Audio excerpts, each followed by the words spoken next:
Would you please join me in welcoming Boundless Bob Roth?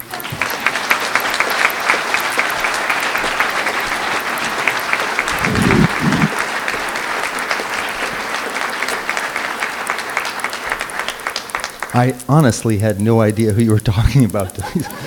Said my, all of a sudden, energy.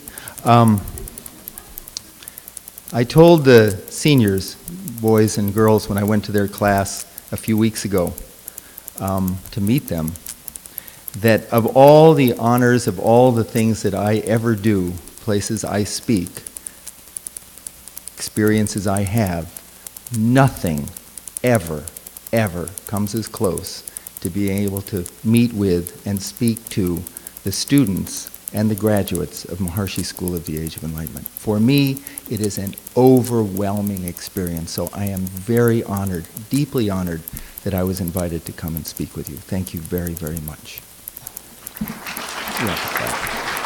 I'm not done. Thank you very much. I have to say that there's remarkable things that are going on with the teaching of this simple technique that Maharishi brought out to the world. I've just returned from Washington, D.C., where I met with a woman, Lillian Sparks, who is an appointee of President Obama overseeing all of American Indians or Native American activities in the United States. She's a meditator, and she would like to work to bring transcendental meditation to all 600 tribes in the United States. I also was out, and if there's time we'll see a video, and met with the superintendent of schools in San Francisco, where 2,000 middle school and high school kids meditate twice a day as part of the curriculum of the school. And the superintendent of schools in San Francisco would like this to be offered to all students in San Francisco. And finally, no, not yet. I got another 2 hours. Not really. I have a short attention span. It won't be that long. Finally, just in New York City, meeting with the head of the Iraq-Afghanistan Veterans Association, who represents most of the veterans who are coming back from Iraq and Afghanistan, who are suffering from post-traumatic stress disorder, a horrible, horrible disorder. And he would like us to work with the Department of Defense and the Veterans Administration to offer this simple technique to any veteran anywhere in the country who wants it. The point of all of this is, how did this all happen? It happened because 6-7 years ago, David Lynch, the filmmaker, came to Maharishi School of the Age of Enlightenment and met students here. He was so overwhelmed, as I am, when I see your faces, when I hear your words, when I feel your heart. And David said, we have to do everything we can to raise the funds so that every child in the world who wants to learn to meditate can do so. And from that, a foundation was born. And from that, 150,000 students have learned to meditate. And from that, now lives are being changed with American Indians, and lives are being changed with veterans. From what? From the experience of this school. I'm not just talking to the students, I'm going to talk to you in a second. I'm talking to everybody here. What an achievement. There are, and I looked on Google, 133,656 high schools in America. One high school is changing policy for treating students. One high school is changing policy for treating our veterans, our homeless, our incarcerated fellow citizens, our American Indians. And that's this school. And I just needed to say that for you to understand why it is such an honor for me to be here, because of what all of you, not just this group, and you guys are unreal, and I'm going to get to that in a moment. There should be a law, by the way, about when you walk in. Yesterday I came and heard the teachers, the faculty appreciating the students. Many of you were here. There should be like a Surgeon General warning. When you walk in here, expect to cry. I'm a guy, I'm not supposed to cry that much. It was so beautiful. So I just wanted, but not just you, all the graduates of this school, all the students, faculty, teachers, parents, throughout since its founding. Huge achievement. So thank you on behalf of all of the veterans and American Indians and students who have learned and will learn. Thank you very much for your devotion and your dedication. Now you should clap for yourself.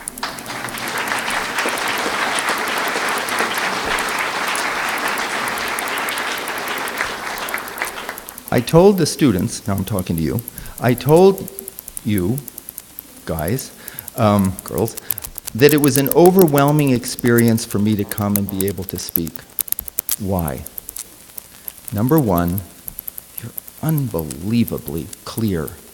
And I know I'm going to preface this by saying, I'm a positive person, but I don't lie. So every word I'm saying, I mean from the core of my heart. You're unbelievable. I travel all over the country and all over the world. I go to colleges and high schools. I spend horrible amounts of time, in Congress. Sorry. Meet so many people. Again, absolutely, unequivocally, you are the tops. I want to be like you when I grow up. I really do. To have that degree and Dr. Bell was telling me about the class that this group, that you're not only very intelligent, but you're gentle with each other, and you're kind to each other, and you're caring, and I love the stories of wanting to save the world and change the world. And I mean, I'll vote for Coco when she wants to run for president. Yeah. And I'll follow Mr. Ward around as he wanders and wanders around and just comes up with really cool ideas. If you weren't here, you should have been here yesterday. Great. But also, and I want to say I'm overwhelmed for one other reason. How much you've learned. How much you know. Dr. Deans touched on it. I hate to admit this, but it was 43 years ago today that I was a senior speaker at my high school graduation at Redwood High School in 1968 in Marin County, California. And I was raised in a family that I was told, as you have been raised, to give back to your society, to give back to your community. And it was a very troubled time, 1968. You've read it in the ancient history books. Dust them off, those old dusty things. 68. There were huge problems, as many of your parents will remember. But the problems were very cut and dry, black and white. There was the good guys and the bad guys. There was the communists or the Russians, and they had uniforms, they were very kind, and they wore hats, and they had flags, and we knew who they were. And there was disease, and there were people who had no health care. So then their solution was get rid of the disease. And there was discrimination, horrible discrimination.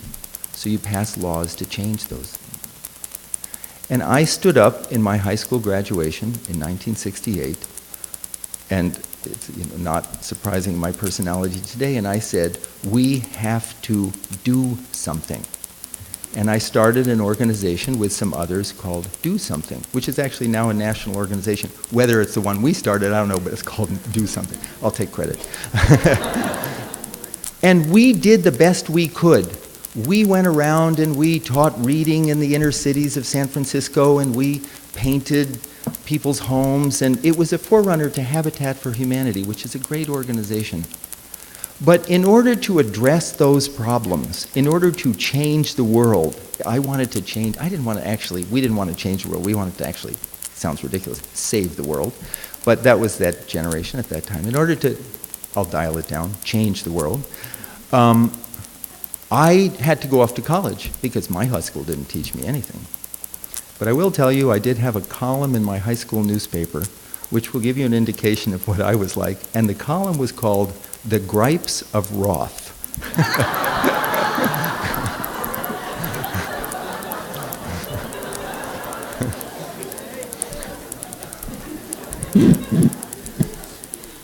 I burned that out of me at an early age. I would have to go to college because I didn't learn anything how to change the world in high school. But what we learned in college didn't do the trick. Look at the world.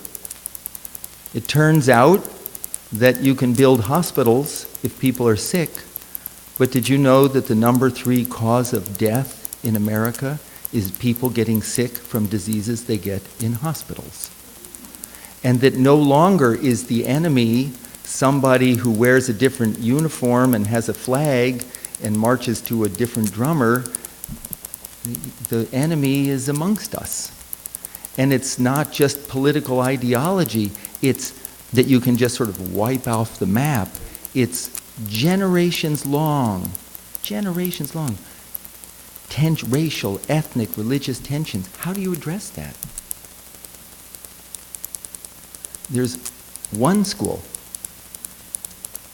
that knows how to address that, as Dr. Deans was saying. And I'm not exaggerating and I'm not hyping you. Just trust me. You know more than any senator or congressman that I have sat, and I have sat in many meetings over the last 30 years, any congressman or senator to get to the root of those problems. Anybody. And you're just in just finishing high school. So that's another reason why it's so overwhelming. When Dr. Bell said, I want you to come and talk to the students, I thought, what am I going to say? You know, I've been doing this for 40 years. You know more than I do about so many of these things. But I'm going to give you some advice. I always wanted to give advice, and never did, but I'm going to give you some advice now. And that is, when I stood up in my high school, I said, we have to do something. As if doing something great would define me as a person. Doing something great. What I didn't know is we have to be great people doing great things. I didn't know at that time. And a great person is a person who's, really great in becoming an industrial engineer. That's what industrial engineer. Didn't you want to do that at Iowa State? Industrial design, not engineer. Industrial design at Iowa State University, or writing beautiful poetry so that Mrs. Price can hear it read out on her doorstep. Or any of the, it's more than that. The world just doesn't need people doing great things. The world desperately needs great people doing great things. And you are those great people already. Well begun is half done, still more work to go, but already great person doing great things. And I now would like to show, I was thinking about it, I thought, what have I learned in 40 years of studying with Maharishi Mahesh Yogi and teaching this meditation that I could share, that could convey what it takes to be great? So bear with me, it's not going to take long. It's just 300 of them. They're in subgroups. And the first one, everybody always tells you to do that. Meditate. Let me say it one last time. There's nothing out there that you're going to accomplish. Nothing without creativity, without calm, without happiness, without power, without strength.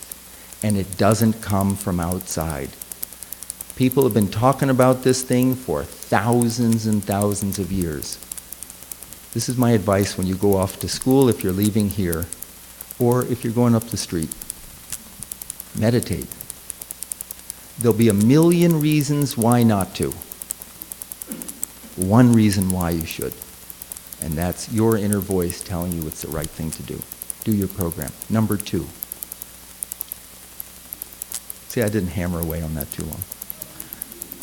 I was on a boat ride in 1975, a long time ago, and I was 50. No, I was on a boat ride in 1975, And Marshy was talking at the time. Some questions were coming up about, what do you do, Marshy? You know, there's all these things in life and all these challenges and things to worry about and think about and come at you, and, you know, people telling you to do this and people telling you to do that, and upheaval. And what do you do other than meditate? And everybody sort of, oh, come on, you know, just meditate. And Marshy said, it's a very good question. In addition to meditating regularly, there's one thing you must do.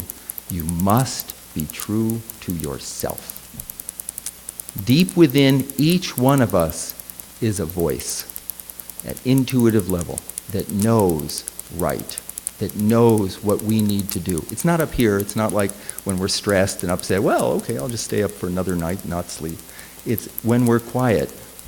Be true to yourself. Think for yourself. I know you know this. I'm not the new. Just moving ahead. Next one. Energy is everything.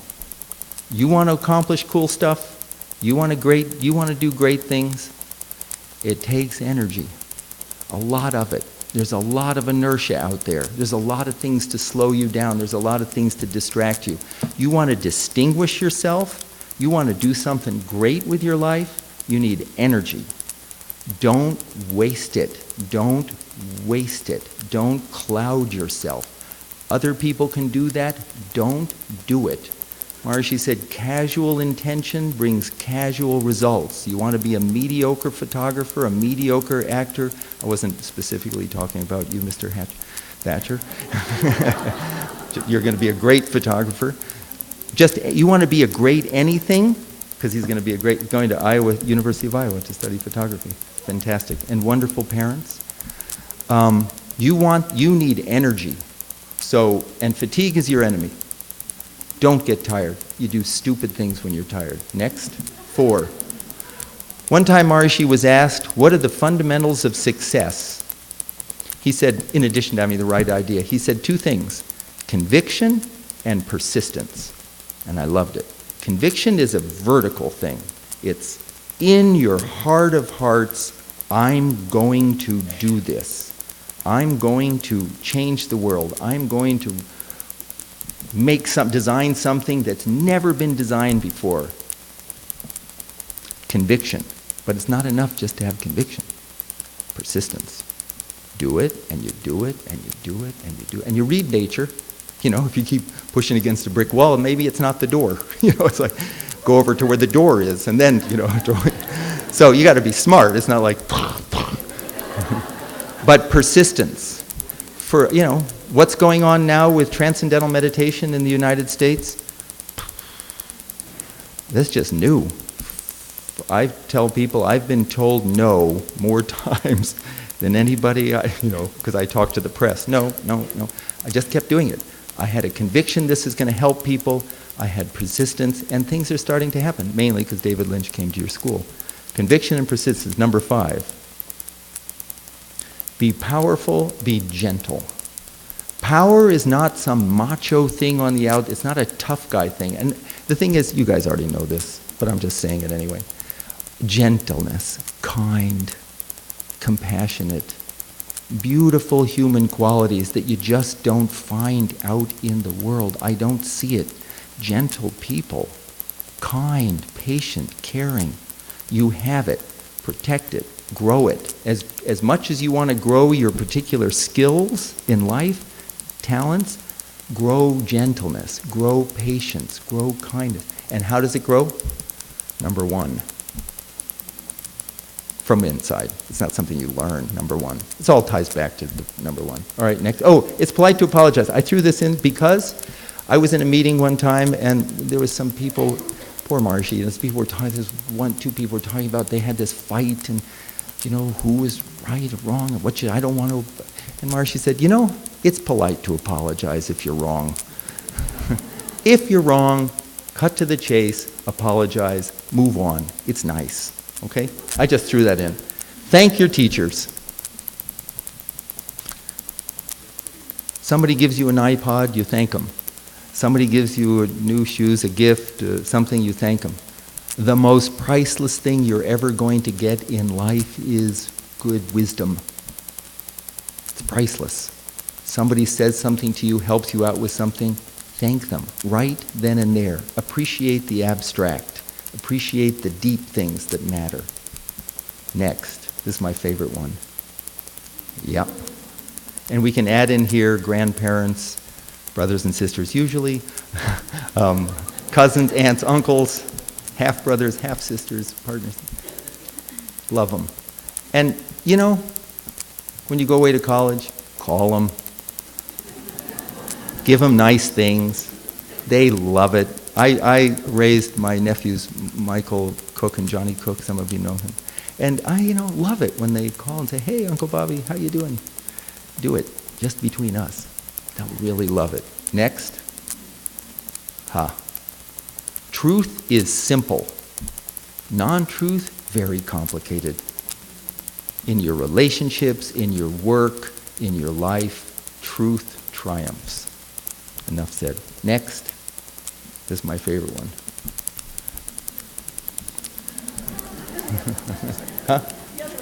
No, this is now my next favorite one. They're all my favorite. We all have infinite creativity, infinite intelligence, infinite happiness, infinite power within us. It's not our own, it's, nature's. We have access to it. Nothing can get in our way if we access it. If things aren't going your way, don't complain. Don't whine. Just move on. Assess and move on. Maharishi says in The Science of Being, you learn a lesson and you use it, something happens, and you step on to the next level. You use it to grow. Okay, here's my favorite one then. Last one. You know Russell Brand, the comedian? I taught him to meditate, and he came to me. He's at the top of his game. He's a famous comedian. Huge, great, top, rich. And he came to me, and wild, and I heard he wanted to meditate, and he came to the school. And I said, I met him. People said to watch out for him, but his eye, he could do, but his eyes were very clear. And I said, Russell, I want to talk with you about transcendental meditation. And I said, how much time do you have? And his eyes welled up with tears. And he said, I have been searching for the timeless my whole life. I have all the time you need. Person after person after person, the wealthiest people, billionaires suffering, people, top doctors. You get to the top of the game. It's such a, I read about it and you hear about it growing up. Money doesn't make you happy, or fame doesn't make you happy, or power doesn't. It's empty. This is going to be strong. It is an empty shell. There is no happiness in that. But where happiness is, it's there. And how do we have it? How do we culture it? Truthfulness, meditation, being kind to people, loving our parents, being loyal to our friends. It's there. And then enjoy your life. And I want to conclude by just saying, and I don't think we're going to show the video. We'll show it another time. We're going to conclude by just saying that for a very long time, I've been doing this, running around the country and running around the world with Dr. Bell. All your teachers, we've been at this, Dr. Deans, Jane Deans, everybody, we've been doing this for 40 years. And I never really stopped to think of, well, why am I doing it, other than I always knew I wanted to change the world. I've had that conviction since I was 16 or 17 years old. But there was never a real face to it. And this is the truth. When I sat down in your classes, and saw you, just, first time in 40 years, and I saw you, I thought, we're doing it for you. I'm doing this for you. That's why. I'm doing it for you because the world needs more you. The world needs more. A world, an environment that's receptive, that's kind, that's caring, that's smart, that's powerful, that's liberated, that's self-sufficient. The world needs more you. And I thank you for giving a face to what I'm doing. And I want to conclude by reading. You all know Joanna Pitt. Some of you know Joanna Pitt, yeah. She's my goddaughter. Her brother, Jesse, and his wife just had a baby boy, Micah Barry Pitt. And they had a little celebration for him in Asheville, North Carolina, a week ago, and I was there for it. And Jane Pitt, the mom, her mom, Jesse and Joe's mom, asked me to read something from the Talmud, Old Testament. And when I read it, as I was reading it, I was thinking, I want to read this to you guys. May you live to see the world you desire to create. May your future be a time which we cannot even imagine. May your hope and influence span generations. May your heart know all understanding. May you speak words of wisdom and sing songs of joy. Congratulations, class of 2011.